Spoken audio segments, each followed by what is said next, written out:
This is a WPDE ABC 15 special, Hurricane Matthew, 1 year later.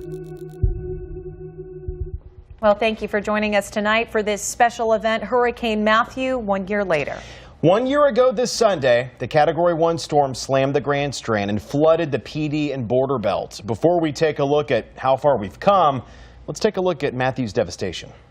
You can see the ocean pouring out right here. And that's not the only thing we saw during Hurricane Matthew. Summer says 1 year later, every time she hears the name Matthew, well, she also hears that fire alarm in her head and can still see the giant glow of this fire in the almost empty city of North Myrtle Beach. On Surfside Beach, the pier looks like this today, and some of us will never forget the moment we found out why. Literally, as I'm holding my phone here, I got a message from the Surfside folks that did say 30 to 50 feet of the pier has been washed away, and then my friend Donald Hovis, who actually works at Springmaid Pier, has confirmed that that pier has been washed away as well. And so was the town of Nichols.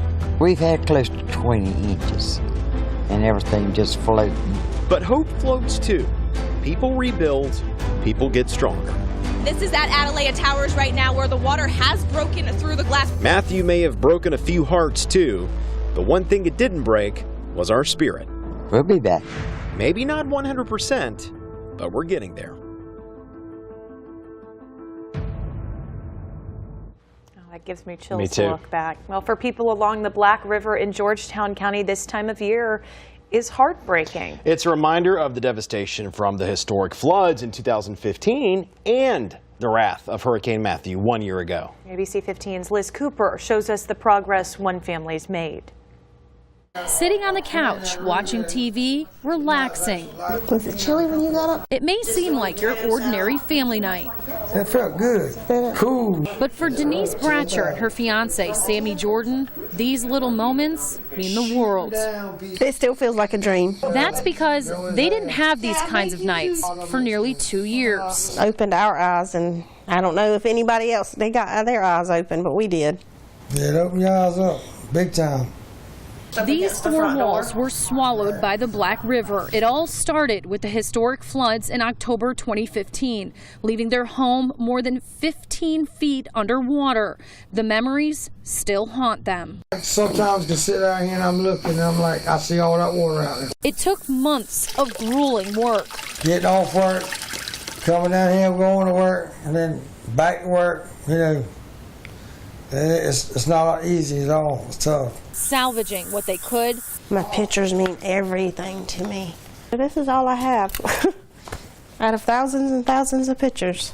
With the help of family and friends. If it wasn't for them, we would not be sitting on this couch with this house looking like this today. They pieced their house back together, a slow process because of time and money. We met up with Denise about 11 months after the floods as they were rebuilding. A good 100,000. With the floors and walls. And, yeah, because like everything had to be replaced. It was just studs. Then Mother Nature came knocking at their door again. Matthew came and we done an awful lot of praying, and I prayed. As Hurricane Matthew barreled up the coast, the work stopped. They evacuated. But Sammy came by every day by boat, checking on the rising river. We were there as they waited. I had no idea at all that it was going to rise like that, and it comes so close to destroying this house here. But it didn't, staying just below their door. Denise and Sammy finally moved back in about 6 weeks ago. Their home now mostly restored, fresh paint, new floors, finally focusing on the moments that matter most. Family gatherings, the birthdays for all the kids. Right. They have a cake and they have a dinner every year for their birthday. That's right. As they look forward to their future while remembering their past. I won't never forget it. I hope and pray it. For years to come, we're still in this house, and God's going to bless us. And soaking up typical moments like these and praying for just ordinary memories ahead. In Georgetown County, Liz Cooper, ABC 15 News. Well, Denise and Sammy have another celebration now that they're home after 16 years together and more than a 14-year engagement. They're finally getting married. No doubt Their wedding will be at home. They say after all they've been through, life's too short, and it's about time they took the plunge. Well, you know, of all the places impacted after Matthew, Nichols was one of the hardest hit. The entire town was underwater. And as ABC 15's Rosalia Federa shows us, a year later, people are still trying to recover. The water just kept rising and rising. I mean, and it sat here for about a week. We had no idea what it was going to look like when we came back in here. Estella Lee Harrell and her mom came back to 5 feet of water in their home and a year of rebuilding. It was just devastating. A year later, volunteers from Brethren Disaster Ministries are fixing her home. It's a job being funded by the Nichols Recovery Fund.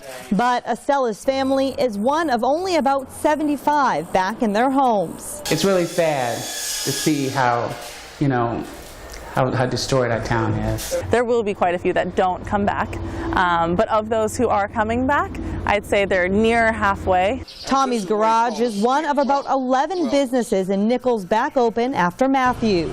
There were 22 before. Our hope is that they would come back and support the town as they has in the past. The town has a new $1,500 incentive plan to help get businesses back. Tommy used it to replace a machine he lost in the storm, but he still has work to do. It'll take over $100,000. All of that was, it was destroyed. Despite the long road of recovery still ahead, the town is hopeful it'll be the way it was before October 8th, 2016. Hopefully we're going to get it together and it's going to come back and be better than it was before. In Nichols, Rosalia Federa, ABC 15 News. And officials say their main goal right now is getting everyone back home. They are still encouraging people to apply for a Palmetto Disaster Case Manager to get some help. The last day to sign up is November 10th. People in Georgetown County are also still rebuilding. First, the historic floods in 2015, and when Matthew hit a year later, some of the same problems resurfaced. ABC 15's Ashley Gooden shows us how Georgetown County is learning from those disasters. Tired, worried, and hungry. Just 3 things shared after Hurricane Matthew. Look like this is the only place open, and I imagine they have their own generator. How you doing? I just want something to eat. We first met Virginia Alston while she waited in this line. It's rough because I'm going back home. I can't find my dog or nothing. I wouldn't wish this on nobody. She and her dog are now home, but 5 months after moving back into her West End home, Matthew came. It was the 1,000-year flood that first displaced her. And I stayed here in the house as long as I could. And when I see that the water was getting too high, when I walk out my door, it was here. Without a shelter in Georgetown, she made her way to Andrews. Thank God I'm still here. Georgetown County Public Information Officer Jackie Broach says between the 1,000-year flood and Matthew, they've learned a few things. It was impossible to guess, how bad it was going to get. We now have permanent gauges in place in several locations along the rivers in Georgetown County. U.S. Geological Survey gauges are pretty important when it comes to keeping people safe, and that's why the county decided to go ahead and get them. Now, the information goes from here to satellites to your home, where you can watch the National Weather Information System website in real time. We'll be able to do a much better idea of predicting, which is comforting to people. Even if something bad is coming, it always helps to know what to expect. In addition to the gauges, Broach says the county has also revised the beach management plan to make it easier to get state and federal aid and make beach walkways more sturdy. She believes the use of the county's social media pages has also helped. We've seen our numbers grow up drastically after that, and people know now they can message us 24 hours a day, get direct responses from our staff. As for Front Street in Georgetown, she says it'll probably always flood, but the city is working on it. They're still trying to find ways to help alleviate that, but I'm not certain that that's a problem that we'll ever be able to get rid of entirely. They may have seen a rough couple of years, but it's smooth sailing when it comes to this community keeping their heads up. In Georgetown, Ashley Gooden, ABC 15 News. And it was all up and down the beach. You couldn't walk out there without being hit with some sort of flying debris that was on fire.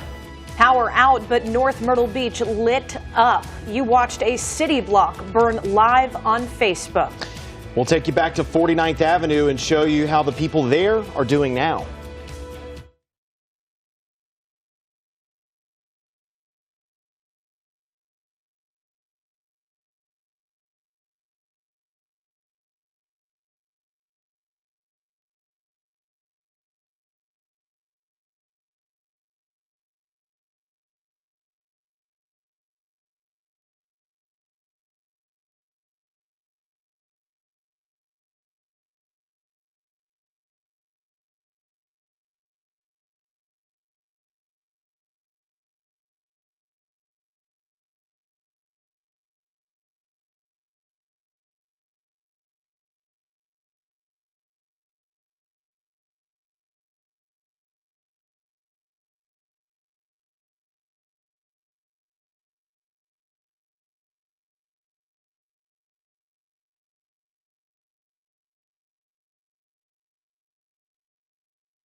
That was unbelievable. Can't begin to thank you. No, we saved our daughter's house.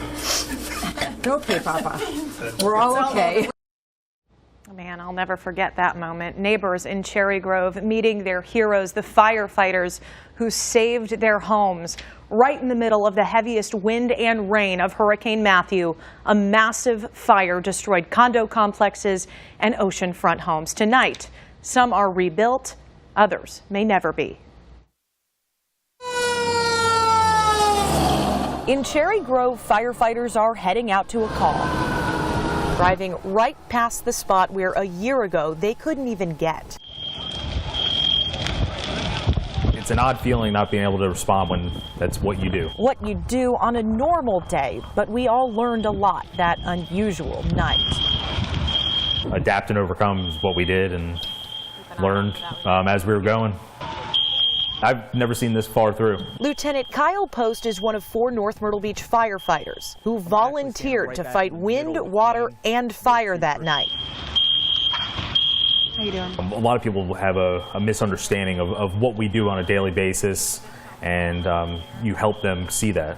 Our Facebook Live was playing right here. If wind is too high, they are not allowed to respond. That's just protocol. We learned they were hanging on our every word to make the call. If you ever see those old movies with the newsrooms of the hot off the presses, we sat here and said, we can do this. We went running out and said, guys, get your stuff, get this stuff, and let's get moving. By the time 4 firefighters and 2 National Guardsmen arrived, 2 condo complexes are burning and so are 3 homes. I told the guys, we have to stop it here, otherwise we don't know when we're going to be able to stop it. Looks like right now they're trying to just keep the flames from jumping at all over to this condo complex. 1 year later, and the exact house next door is under construction, so we wanted to learn just how much space stood between those flames and the beach villas. Turns out, about 12 feet. I think we were under a minute of being totally engulfed in flames. Sue Handy lives in beach villas. Oh, there's that beeping noise. She'll never forget that sound as she watched from North Carolina. As I'm watching your live feed, that 30 seconds later, my house can catch on fire and I'm going to watch it go to the ground. Instead, it's ground up for her neighbors. They've rebuilt the 2 next to us. On the other side, the grass, well, greener. Same tape from that night still flapping away. For a while, I didn't want to come to the beach just because of that pile of ashes over there. For the last year, visiting Cherry Grove hasn't been the vacation it had been. My wife, Carol, probably deserves a Nobel Peace Prize.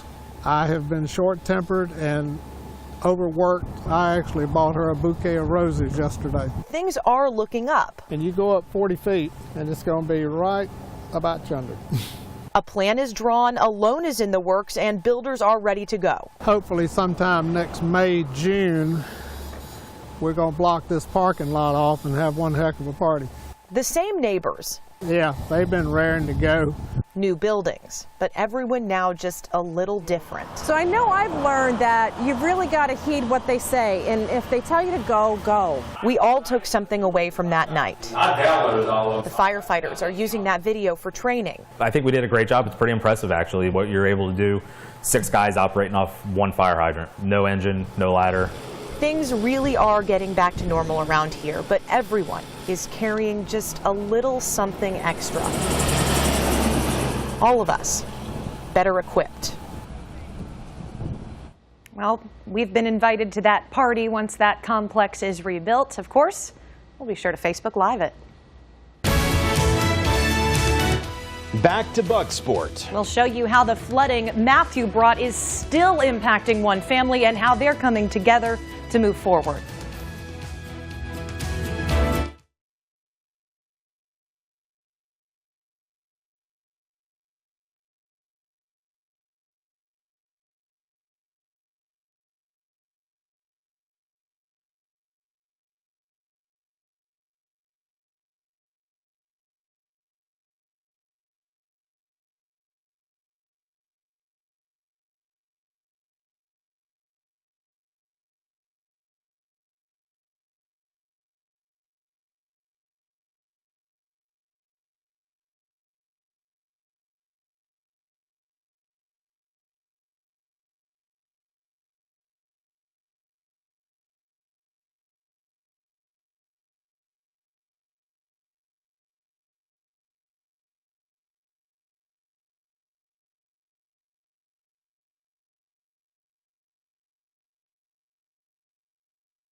Matthew became a tropical storm on September 28th and then very quickly became a hurricane by September 29th. Just 2 days later, Matthew was a Category 5 hurricane with 160-mile-per-hour winds. Then it turned to the north, and as it made that turn to the north, it went over parts of Hispaniola in eastern Cuba. That disrupted the system to the point that it was downgraded to a Category 3 hurricane. But it very quickly regained Category 4 strength with 140-mile-per-hour winds near southeast Florida. It would parallel southeast Florida and the rest of the Florida coast over the next 24 hours. And because of wind shear and very dry air, Matthew was steadily weakening at this point, down to a Category 2 just east of Jacksonville, Florida. It would continue to weaken as we headed into October 8th, and as it moved over the Grand Strand and across the PD and on the border belt, it was barely a hurricane with 75-mile-per-hour winds, but barely a hurricane produced a catastrophe in parts of our area because of the incredible amounts of rain and, of course, the high wind. Let's address the rainfall first of all, and as you see here, 12 to 15 inches of rain across the PD and on the border belt.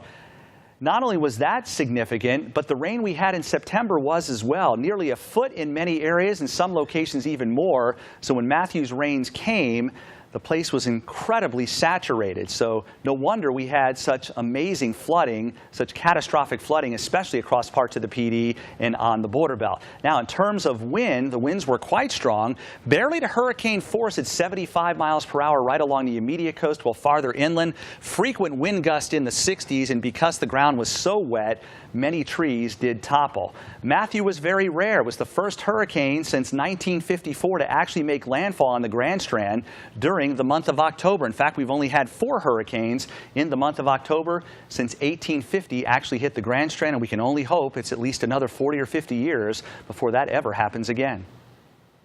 Absolutely, and for folks in Bucksport, the day Matthew hit, things really weren't that bad. The destruction came creeping in the days after as the Waccamaw River rose, swallowing people's homes. ABC 15's Sydney Glenn shows us how the community is doing 1 year later.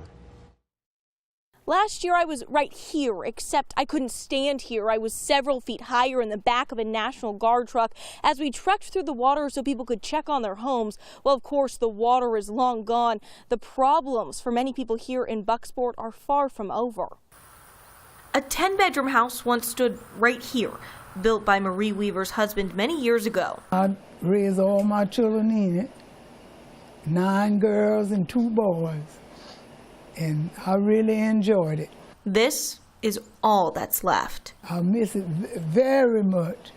Weaver's daughter Yulene remembers sitting on this National Guard truck, realizing her mom and sister probably weren't going home. We came through and I saw my mother's house with the water inside. That was really the moment that it really set in for me. It was the days following when the damage became all too real. I was with Marie's other daughter, Melinda, as she got that first look after the water receded. Coming in and seeing what the water did to my home really hurt my heart. The smell just, oh my God.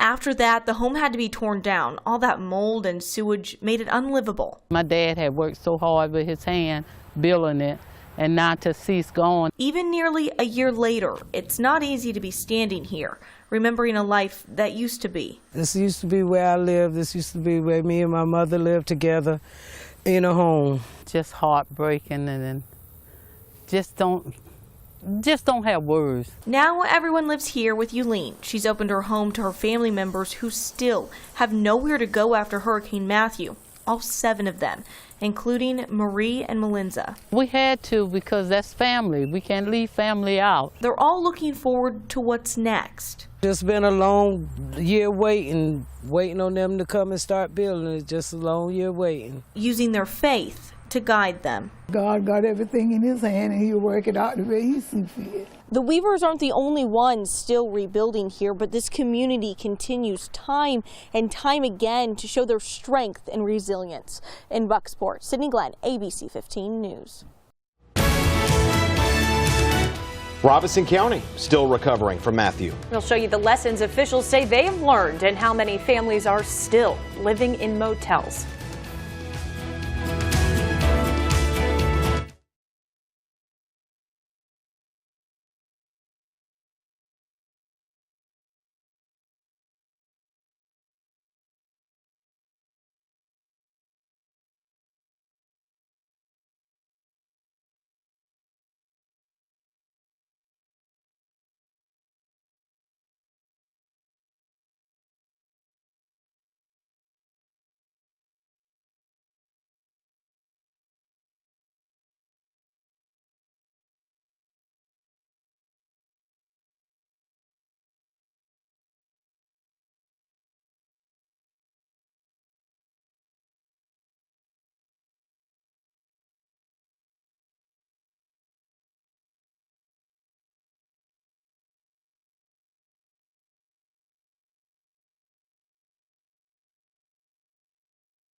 Well, people in North Carolina are still recovering from Matthew as well. ABC 15's Tanya Brown takes us to the hardest hit area, Robeson County. I grew up in this home, and I'm 50 years old, and we lost everything in the home. Deborah Maynard remembers October 8th, 2016, like it was yesterday. That's the day Hurricane Matthew blew into town. The water was just coming up, and it was raining so hard. The hurricane dumped 12 inches of rain that day in Lumberton and across Robeson County. The Lumber River overflowed its banks. It was surreal. Lumberton's mayor says it was unbelievable. The bridges over the river were flooded up to the top of the barrier between the bridges. You can't imagine that. Matthew forced more than 1,800 families from their homes. Social workers won't ever forget one evacuee.